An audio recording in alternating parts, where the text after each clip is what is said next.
Pernah nggak sih kalian bertanya-tanya gimana caranya Islam bisa sampai ke Nusantara? Ternyata jawabannya seru banget loh. Yuk kita bahas bareng. Teori masuknya Islam di Nusantara dibagi menjadi 4 pandangan utama. Gujarat di bawah pandangan India abad ke-13, Arab dibawa langsung dari Timur Tengah abad ke-7, Persia di bawah pandangan Iran, dan Cina di bawah pantauan Tionghoa. Berikut adalah rangkuman lengkap mengenai teori dan kerajaan Islam di Nusantara yang bisa Anda pelajari. Jadi Islam itu mulai masuk ke Nusantara sekitar abad ke-13 lewat pedagang dari Arab, Persia, dan Gujarat. Kok bisa? Bisa, karena posisi Nusantara yang strategis banget di jalur perdagangan antara Asia Timur dan juga Barat membuat Nusantara itu jadi kayak rest area favorit para pedagang. Dan mereka itu nggak cuma bawa rempah-rempah, tapi juga ngenalin Islam ke warga lokal. Caranya damai banget, lewat hidup yang jadi contoh. Kejujuran dan ngobrol santai sama warga lokal itu bikin mereka jadi penasaran, apa sih itu Islam? Ibaratnya mereka ini pedagang sekaligus influencer pada zaman dulu. Nah, pelabuhan besar kayak Barus di Sumatera, Gresik di Jawa, dan Malaka di Semenanjung Malaya itu jadi titik awal penyebaran Islam. Dan di abad ke-13, Islam itu mulai diterima para penguasa-penguasa lokal. Salah satunya Samudra Pasai di Aceh. Kerajaan Islam pertama di Indonesia yang didirikan Sultan Malik As-Saleh. Di Jawa, penyebaran Islam itu makin kencang di abad ke-15 berkat yang namanya Wali Songo, 9 ulama keren yang pinter banget. Mereka itu ngenalin Islam lewat budaya-budaya lokal kayak wayang kulit dan juga seni tari. Nah, jadi Islam itu masuk pelan-pelan tanpa menghapus budaya-budaya asli kita. Cerdas Teori banget. masuknya Islam ke Indonesia, ke Nusantara. Sejarawan memiliki pandangan berbeda mengenai asal-usul penyebaran Islam di Indonesia. Teori Gujarat dipelopori oleh Snook Hodronje. Islam masuknya mulai pandangan Gujarat, India pada abad ke-13. Bukti utamanya adalah batu nisan makam Sultan Malik Al-Saleh yang bercorak khas Gujarat. Teori Arab didukung oleh Buya Hamka dan Van Laur. Islam diyakini datang langsung dari tanah Arab pada abad ke-7.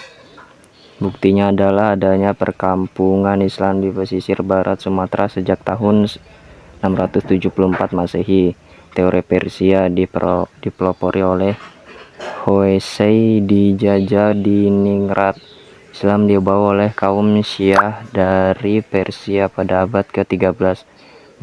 Buktinya ada tradisi budaya seperti perayaan Tabuik, Tabot di Sumatera, dan kesamaan ajaran tasawuf teori Cina.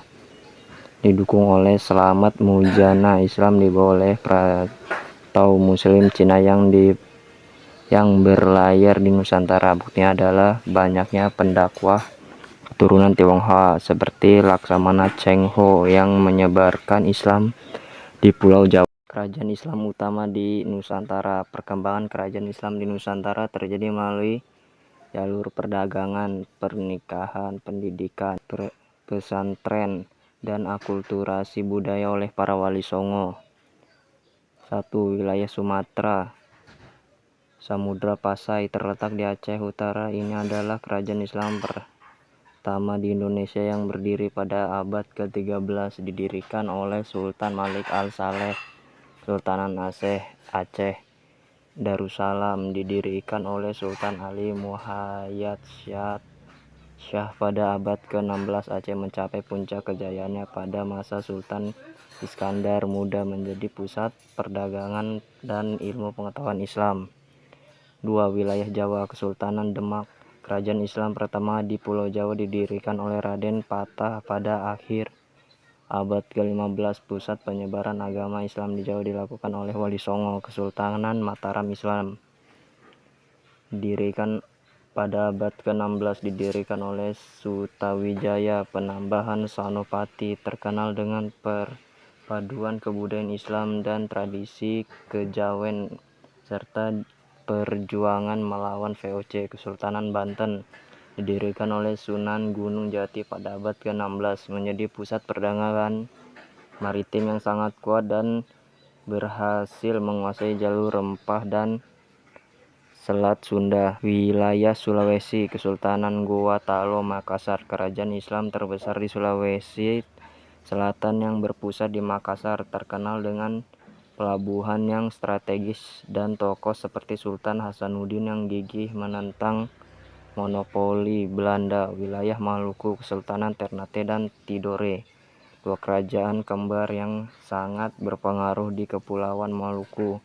Pusat rempah-rempah Islam masuk ke wilayah ini melalui para pedagang dari Jawa dan Melayu pada abad ke-15. Cerdas banget kan? Samudra Pasai, kerajaan Islam pertama di Nusantara yang didirikan di Aceh pada tahun 1267 oleh Sultan Malik As-Saleh. Kerajaan ini jadi pusat perdagangan internasional dan penyebaran Islam di bawah Sultan Mahmud Malik Az-Zahir. Sayangnya, Samudra Pasai ini runtuh di awal abad ke-16 akibat serangan Kesultanan Aceh dan melemahnya perdagangan. Tapi peninggalannya kayak makam Sultan Malik As-Saleh dan juga koin dirham itu masih bisa kita temuin sampai sekarang. Selain Samudra Pasai, ada juga nih yang namanya Kesultanan Demak, kerajaan Islam pertama di Pulau Jawa. Didirikan pada akhir abad ke-15 oleh Raden Patah setelah Majapahit melemah. Dan ini merupakan raja-raja Demak yang pernah berkuasa. Dan di bawah Sultan Trenggana, Demak ini mencapai puncak kejayaannya dengan memperluas wilayah hingga Jawa Timur dan sebagian besar Jawa Tengah. Tapi konflik internal ini melemahkan kerajaan hingga akhirnya runtuh setelah diserang oleh Pajang yang dipimpin oleh Jaka Tingkir. Salah satu peninggalannya yang masih ada adalah Masjid Agung Demak. Terus ada Mataram Islam yang awalnya ini bagian dari Majapahit. Didirikan oleh Sutawijaya sekitar tahun 1586 setelah mengalahkan Kerajaan Pajang. Di bawah Sultan Amangkurat II, kerajaan ini itu mulai melemah dan mengalami perpecahan.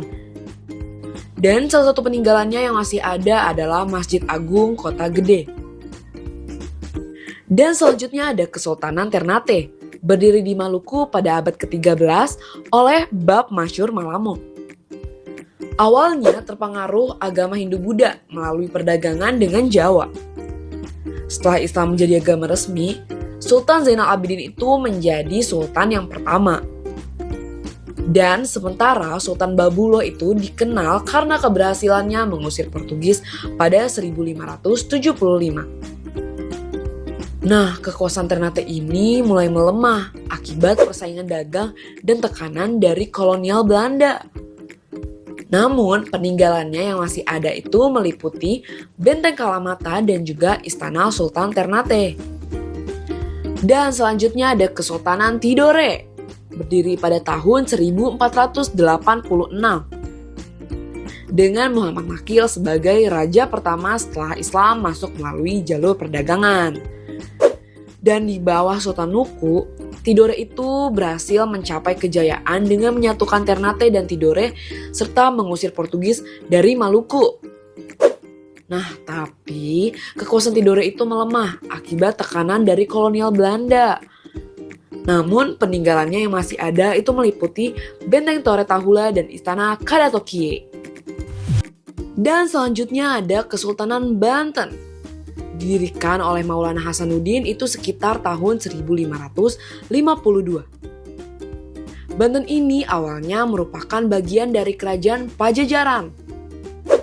Setelah Pajajaran runtuh, Banten itu berkembang menjadi kesultanan mandiri dan pusat perdagangan lada serta pelabuhan internasional.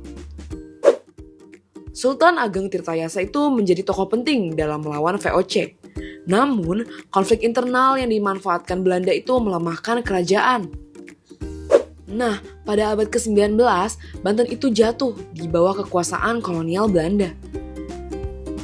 Peninggalan Banten yang masih ada itu meliputi Masjid Agung Banten dan juga Meriam Ki Amuk. Dan kerajaan Islam yang terakhir ada Kesultanan Goa Talo. kerajaan kembar di Sulawesi Selatan. Mereka itu tidak terpengaruh kuat oleh Hindu-Buddha. Nah, Islam itu diterima mereka itu melalui dakwah ulama dengan Sultan Alauddin itu sebagai raja pertama mereka yang menjadikan Islam dasar pemerintahan. Dan di bawah Sultan Hasanuddin, Gua Talo itu mencapai puncak kejayaan. Namun melemah setelah perjanjian Bungaya dengan VOC pada 1667. Peninggalan yang masih ada meliputi Istana Bala Lampoa dan Masjid Katangka. Tapi penyebaran Islam itu nggak cuma soal agama loh. Banyak banget perubahan besar yang kita rasain sampai sekarang. Misalnya, sistem pemerintahan, sosial, ekonomi, dan budaya yang masih kita rasain sampai sekarang.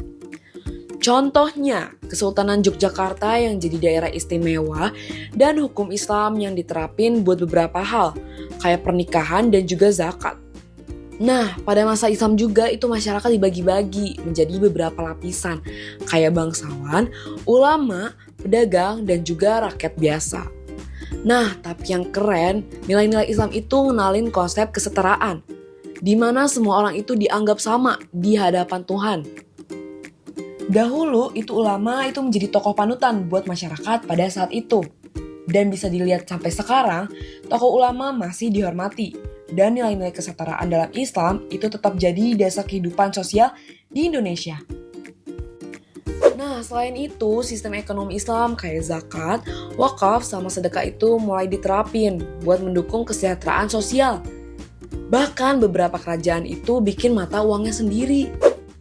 Sampai sekarang, sistem ekonomi berbasis syariah juga terus berkembang di Indonesia.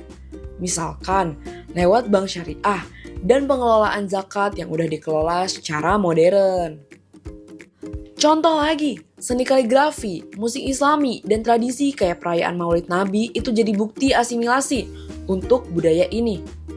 Bahkan, bahasa Melayu itu dulu jadi bahasa dakwah dan perdagangan, yang akhirnya berkembang dan jadi cikal bakal bahasa Indonesia yang kita pakai sekarang. Dan dalam arsitektur, masjid-masjid kayak Masjid Agung Demak itu nunjukin perpaduan antara gaya lokal dan juga Islam.